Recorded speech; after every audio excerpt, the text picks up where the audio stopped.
I can't dissect this pig, Mr. Kingman. It's against my religion. Believe me, Neil, it's no thrill for the pig to touch a Jew either. Okay, how about you, Meg? How are you doing? Pretty good.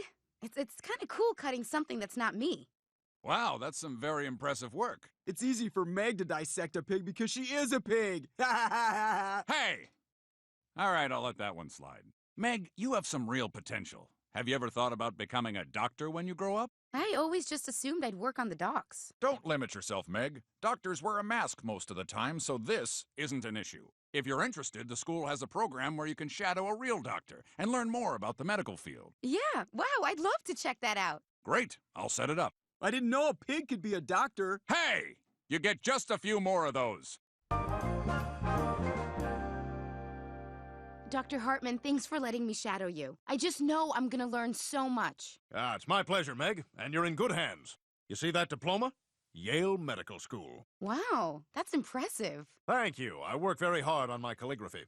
So, how about we take a little stroll around the hospital? This area is known as a hallway.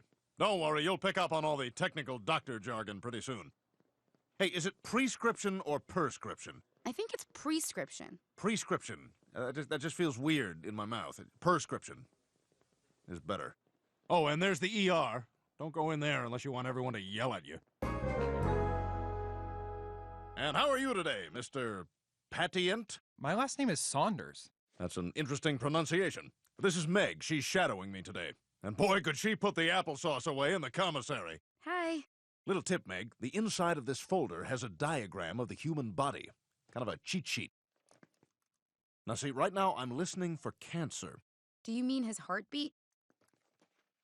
Maybe. Here, you take a turn. Wow, your heartbeat sounds a little fast. Do you smoke? Actually, I do. Me too.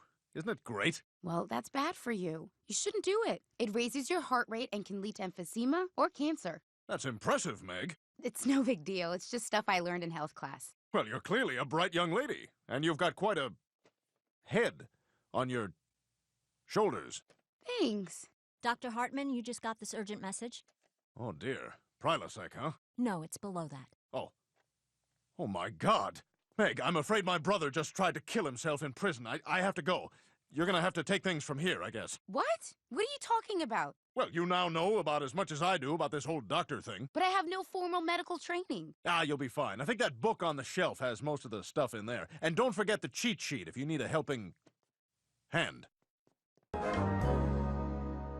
Sir, if you're gonna want me to examine where you're having an issue, you're gonna have to be more specific than thingy. Okay. It's not the front thingy. What's going on in here? Where's Dr. Hartman? He had a family emergency. I'm not really a doctor, but I've been sort of filling in for him. You what? Well, I think I want to go into medicine, so I was shadowing Dr. Hartman. I've actually been learning a lot, but then he just left me here. Well, you don't belong here. This is a professional medical institution with standards and regulations to adhere to. But I'm gonna have to ask you to leave. I'm sorry. I'll go. My issue has resolved itself.